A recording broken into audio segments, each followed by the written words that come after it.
नमस्कार साथियों, फिर से स्वागत आपका एक और नई वीडियो में। तो वह साथियों, आप साथियों जो है बहुत बड़ी जो है धमाकेदार खबर लिया है यहाँ, क्योंकि बहुत सारे साथियों के जो है बार बार कमेंट देखने मिल रहे थे कि सर पार्ट 1 के अंदर कौन कौन से कर्मचारी आए हैं और पार्ट 2 के अंदर कौन कौन से कर्मचारी आए हैं, और हरियाणा कौशल निगम के अंदर जो कर्मचारी लग रहा है वो कौन सी पॉलिसी के तहत आवा है। तो वह सभी कर्मचारियों को जो इसके अंदर प्रॉपर जानकारी देने वाले हैं, और हरियाणा सरकार के लेटर के अकॉर्डिंग ही आप साथियों को बतावांगे कि पार्ट 1 में कौन से कर्मचारी होंगे और पार्ट 2 में कौन से कर्मचारी जो है मानने का काम है हरियाणा सरकार के द्वारा किया गया है। आप साथियों ने दिखाया दिया सारी इन्फॉर्मेशन सरकार से। ये देख लीजिए साथियों भाई, ये वाला पत्र है जो हरियाणा सरकार के द्वारा जो है लिखने का काम किया गया है, और इसी के अकॉर्डिंग जो है आप साथियों को बतावांगे। और यहाँ पे इन्होंने जो भाई पीछे के जितने भी सर्कल जो लेटर जारी करे गए थे उनका भी हवाला दे रखा भाई, क्योंकि इनके अंदर भी जो है क्लैरिफिकेशन इन्हीं के बारे में दे रखी थी। और अब जो है दोबारा से फिर जो है इन्होंने क्लैरिफिकेशन दी भाई कि पार्ट 1 पॉलिसी के तहत जो भाई किस प्रकार से कर्मचारियों को जो है रखने का काम करा जाए, और इसके तहत आप साथियों को भी पता लग जाएगा कि पार्ट 1 के तहत जो है कौन से कर्मचारी शामिल हुए। और उसी प्रकार से आगे बात करें भाई, जो पार्ट 2 के तहत जो कर्मचारी हैं उनकी भी डिटेल यहाँ पे दे रखी है। आप साथियों को इसकी जो प्रॉपर जानकारी देने वाला हूँ, इसको हिंदी के अंदर कन्वर्ट करके आपको दिखावांगे सारी इन्फॉर्मेशन, ताकि आपको जो अच्छे से समझ में आ जाए। उसी प्रकार से पार्ट 2 का जिक्र कर दिया भाई कि जो पार्ट 2 के कर्मचारी हैं वो किस प्रकार से जो है डिपार्टमेंट वाइज लगाने का काम है कराया जाएगा। आप साथियों ने दिखाई दिया सारी इन्फॉर्मेशन। तो इस प्रकार से ये देख लीजिए साथियों, हमने जो इसको हिंदी में कन्वर्ट कर लिया है। इसके अंदर बात करें वह पार्ट 1 पॉलिसी की सबसे पहले, तो वह पार्ट 1 पॉलिसी के तहत जो भी कर्मचारी रखा जावे उसके अंदर जो भी इन्होंने बताया है कि ये जो भाई सेवाएं और गतिविधियों की आउटसोर्सिंग रूपरेखा प्रदान करने के साथ साथ इस विषय पर दिशा निर्देश जो है प्रदान करने के लिए एक नीति तैयार करने की आवश्यकता है। यानी कि भाई जो सेवाएं बेहतर बनाने के लिए और कुशल डिलीवरी की जहां भी आवश्यकता हो भाई, तो आउटसोर्सिंग के एक सक्षम रूपरेखा प्रदान करना भाई। इसके अंदर बताया गया है कि सेवाओं की गतिविधियों की आवश्यकता अनुसार विभागों द्वारा आंशिक या पूर्ण रूप से आउटसोर्स किया जा सकता है जहां पद स्वीकृत नहीं है। ठीक है भाई, यानी कि आप साथी इसे समझ सको हो कि पार्ट 1 पॉलिसी के अंदर वो सभी साथी शामिल हो सके हैं जो बिना स्वीकृत पद के हैं भाई, यानी कि एक सैंक्शन पोस्ट उनकी नहीं है। उदाहरण के तौर पर परिसर में कोई सफाई करवानी है, बागवानी के कार्य करवाने हैं, हाउस कीपिंग सेवाएं रखनी है, या भवनों का रख रखाव करना है, या परिवहन सेवाओं के लिए ज़रूरत है, कुरियर की सेवाओं की ज़रूरत है, तकनीकी और पेशेवर सेवाओं की ज़रूरत है। उपरोक्त सेवाएं गतिविधियां केवल उदाहरणात्मक हैं और संपूर्ण नहीं हैं। विभाग अपनी ज़रूरत और सेवा गतिविधियों की अवधि के आधार पर अन्य प्रकार की सेवाओं को आउटसोर्सिंग करने के लिए इस नीति को लागू कर सकते हैं भाई। ठीक है, यानी कि अगर कोई डिपार्टमेंट चाहे कि हमने जो भाई कोई मान लो भाई कोई घास कटिंग वगैरह करवानी है, कोई साफ़ सफाई करवानी है, अलग से 20 आदमी की ज़रूरत है, और वो जो है कोई सैंक्शन पोस्ट नहीं है, सीधी उनकी कोई भी NIT करी उसके हिसाब से जो एक ठेकेदार को ठेका दे दिया। ठीक है भाई, हमें जो है ये 50 आदमी की यहाँ पे ज़रूरत है, घास घूस कटवाना है, तो उसके अंदर जो उन आदमियों को रख लिया जाए। तो वो जो वे सभी जितने भी जो ठेकेदारी प्रथा है या जो सैंक्शन पोस्टें नहीं है, वो सभी के सभी साथी जो है पार्ट 1 पॉलिसी के तहत जो भाई आम है। आगे इन्होंने बता दिया सारा। आउटसोर्सिंग की जाने वाली सेवाओं की गतिविधियों की पहचान विभागाध्यक्ष द्वारा की जाती है। आउटसोर्सिंग की जाने वाली सेवाओं की गतिविधियों की पहचान पूरे विभाग या विभाग की किसी विशिष्ट इकाई के लिए की जा सकती है भाई। ठीक है, जहाँ पे जो भाई स्वीकृत पद उपलब्ध न हो। उससे आगे जो भाई इनकी न्यूनतम योग्यता या मापदंड बता दिए भाई इनको जो है यानी कि एक मिनिमम वेजेस के तौर पर जो है रखने का काम है कराया जाए। और विभागों के कई कार्यालय एक ही छत के नीचे स्थित हैं भाई। तो उसी प्रकार से इन साथियों को जो वेतन मिलेगा इसके अंदर सभी प्रकार के कर्मचारी शामिल हो सकें भाई।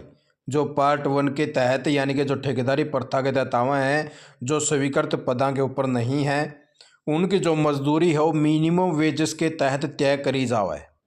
यानी कि हरियाणा सरकार ने गाइडलाइन बना रखी है भाई, ये जो है इनको जैसे अकुशल आगे या कुशल आगे श्रमिक आगे, तो इनको एक जो है दैनिक वेतन के हिसाब से जो मजदूरी दी जाए। अब जैसे स्टार्टिंग के अंदर इन्होंने 311 रुपये रखा गया था वह प्रतिदिन का। जो मजदूर हैं, सुरक्षा गार्ड भी रखा जा सका है, चौकीदार भी रखा जा सका है, प्रोसेस सर्वर वाले हैं। अच्छा, उससे आगे जो सर्टिफिकेट डिप्लोमा धारक हैं वो भी रखे जा सके हैं। चालक पंप ऑपरेटर हैं, राज मिस्त्री है, बढ़ई है, इलेक्ट्रीशियन है, प्लम्बर है आदि जैसे काम जो है शामिल हुए हैं इसके अंदर। ठीक है, और उसी प्रकार से आगे जो इन्होंने बताया है इसके अंदर ये भी आ सकें भाई, जो पार्ट 1 के तहत आवे हैं, जो ठेकेदारी प्रथा में शामिल हैं। जेबीटी शिक्षक भी आ सकें भाई, स्टेनो टाइपिस्ट भी आ सकें, स्टेनोग्राफर भी, कलर कम टाइपिस्ट भी, कंप्यूटर ऑपरेटर भी, डाटा एंट्री ऑपरेटर भी, अच्छा बारी वाहन चालक भी। तो इस प्रकार से जो इनको इस प्रकार से मजदूरी के वेश में जो है रखने का काम किया जा सका है, जो पार्ट 1 पॉलिसी के तहत आवे भाई। इससे आप साथियों को जो अच्छे से समझ में आ गया होगा कि पार्ट 1 के तहत कौन कौन से साथी जो भाई आवें, जो एक एक्टिविटी का तौर पर रखे जावें। यानी कि हमने जो भाई एक बार एक ठेका दे दिया और यो जो ठेका है आपका भाई कई साल का भी हो सका है। इसके अंदर मेन चीज़ ये भी है कि अगर यो ठेका रखना चाहवा तो इसके अंदर जो है कोई टाइम लिमिट नहीं होता। इसको आप जो भाई 2 साल के लिए भी रख सको हो, 4 साल के लिए भी रख सको हो, 5 साल के लिए भी रख सको। अलग अलग प्रकार से इसका जो है कोई कंडीशन नहीं है भाई, इसको 1 साल लग ही रखा जाओगा। और जो पार्ट 2 की पॉलिसी आ गई उसके अंदर भी आपको दिन मेंशन दिखाऊंगा कि उसके अंदर दिनों का कितना टाइम पीरियड दे रखा भाई। ठीक है, तो इस प्रकार से वो सभी साथी जो इसके अंदर का शामिल हो पाएंगे जो भाई यानी कि जो स्वीकृत पदों के ऊपर नहीं है, वो जो भाई पॉलिसी पार्ट 1 के तहत आवे हैं। अभी बात कर लें साथियों पार्ट 2 पॉलिसी की। यहाँ पे जो भाई अब शुरुआत हो चुकी है भाग 2 की, यानी कि जो पार्ट 2 पॉलिसी के तहत आवे हैं। जहाँ नियमित पद मौजूद हैं वहाँ अनुबंध के आधार पर व्यक्तियों की नियुक्ति करी जाती है भाई। यानी कि जो सैंक्शन पोस्टें होती हैं डिपार्टमेंट के अंदर वहाँ पर जो कर्मचारियों की नियुक्ति करी जावा है वे पार्ट 2 के तहत जो वे कर्मचारी रखे जावें। उसके लिए अलग से इन्होंने बताया है कि स्वीकृत पद मौजूद हैं, व्यक्ति को रोजगार कार्यालय को मांग पत्र भेजकर समाचार पत्रों में विज्ञापन देकर पूरी तरह से अनुबंध के आधार पर नियुक्त किया जा सकता है। शुरुआत में 1 वर्ष से अधिक की अवधि के लिए या नियमित चयनित उम्मीदवारों की नियुक्ति होने तक जो भी पहले हो, तो इस प्रकार से भर्तियां इसकी करी जाऊं भाई। यानी कि या तो इनकी एडवर्टाइज निकाली जावा है या इसका प्रकाशन कराया जावा है, अनुबंध के आधार पर जो है नियुक्तियां करी जा रही है। और इनको हम जो भाई जो भी बेसिक रेट यानी कि जो डीसी रेट बोल रहे हैं अब निगम रेट बन चुका है, तो उसके हिसाब से जो कर्मचारी रखे जाओ पार्ट 2 पॉलिसी के तहत आवें। जैसे कि उदाहरण के तौर पर आटोन के कर्मचारी हैं, जैसे वह कोई भी डिपार्टमेंट है वो आटोन से हायर कर लेता है या डिपार्टमेंट खुद अपनी एडवर्टाइज निकाल के जैसे समाचार पत्रों में और मांग करे है, जो स्वीकृत पद हैं वह डिपार्टमेंट के अंदर उनकी। ठीक है, और इनकी अवधि जो है शुरू में 1 साल के लिए मानी जावा है। उसके अंदर यूँ भी लिखा जाओ कि जब तक जो है पक्का कर्मचारी नहीं आ जाता, यानी कि पक्का कर्मचारी आने के बाद में इनकी जो सैंक्शन पोस्ट भाई इनको हटाने का काम कर दिया जाए। लेकिन आज के टाइम में ऐसा नहीं है भाई। ठीक है, लेकिन इनका उदाहरण के तौर पे इन्होंने पहले जो भाई होया करता ऐसा सिस्टम बस जैसे कोई रेगुलर आ गया तो उसको हटाने का काम कर दिया जाता था। ऐसा करते समय हालांकि विज्ञापन के साथ साथ प्रस्ताव पत्र में भी स्पष्ट रूप से निर्धारित किया जाना चाहिए। ऐसा अनुबंध पूरी तरह से सुविधात्मक प्रकृति का होगा। इसे किसी समय कोई भी बिना कारण बताए भी या पूर्ण सूचना दिए समाप्त किया जा सकता भाई। इस प्रकार के पदों को हम जो वे पार्ट 2 के तहत मानेंगे, जिसमें वे कार्यरत हैं या राज्य सरकार के किसी अन्य कार्यालय में कार्यरत हैं। हालांकि यदि अधिक वेतन देने का प्रस्ताव है तो उचित औचित्य बताते हुए वित्त विभाग की भी मंजूरी ले ही जा सके भाई। तो इस प्रकार से जो इनकी अवधि जो है 1 वर्ष लग होती है, जब तक नियमित कर्मचारी की जो है नियुक्ति नहीं होती। आगे आगे जो है बढ़ता रहा है, 1 साल के बाद में एक्सटेंड होता रहा है। लेकिन जो पार्ट 1 का कर्मचारी है उसका कट्ठा 2 साल का भी टेंडर उसका है, कट्ठा 1 साल का भी उसका है, और टेंडर पर डिपेंड रहा है। भाई हमें जो है एक डिपार्टमेंट के अंदर इतना काम करवाना है, भाई हमें जो है एक लाइब्रेरी को भाई साफ करवाना है 1 साल तक। भाई ठेकेदार को ठेका दे दिया, 5 आदमी रखो या 6 आदमी रखो, वो पार्ट 1 के अंदर आवे। लेकिन यहाँ पे पार्ट 2 वाले वे कर्मचारी हैं जब विज्ञापन निकाला जाए। तो इससे आप साथियों को क्लियर हो गया होगा कि पार्ट 1 के कौन से हैं और पार्ट 2 के कौन से हैं भाई। और अब बात कर लें हरियाणा कौशल निगम की। हरियाणा कौशल निगम के कर्मचारी कौन सी पॉलिसी के तहत आए हैं। दो हरियाणा कौशल निगम की जो है अलग से पॉलिसी बनाई गई है। इसके लिए हरियाणा सरकार ने कोई भी ऐसा मेंशन नहीं किया कि ये पार्ट 1 में आएंगे या पार्ट 2 में आएंगे। सिर्फ इनको 2022 की जो पॉलिसी है उसके तहत ही कवर करके सिर्फ एचकर्न का कर्मचारी ही मान्य जाने लग रहा भाई, ठीक है।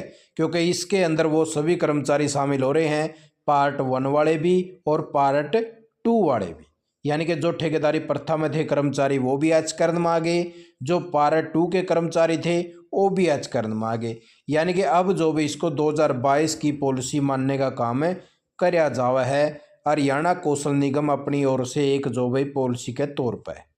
इसके लिए अलग से ऐसा कोई भी हरियाणा सरकार ने मेंशन कहीं पे भी नहीं कर रखा कि ये पार्ट 1 माने जाओगे या पार्ट 2 माने जाओगे। अभी तक इनको सिर्फ एचकर्न के नाम से ही जाने लग रहा है, क्योंकि यहाँ पे सभी प्रकार के कर्मचारी इसके अंदर शामिल हैं, चाहे वो पार्ट 1 से हो या पार्ट 2 से हो। यहाँ पे आपका एक निगम वेजेस रेट ही जो है वो तय करी गई है और उसी के हिसाब से आपको वेतन दिया जावा है। आप साथ में जो भाई यही ताज़ा जानकारी लेके आया था, आपके अच्छे से समझ में आ गई होगी। और आगे से भविष्य में भाई कोई भी अगर जानकारी और इससे रिलेटेड आती है तो आपको अपने चैनल पर लगातार मिलती रहेगी। आप साथ में वीडियो देख के आपका बहुत बहुत धन्यवाद। जय हिंद, जय भारत, जय हरियाणा।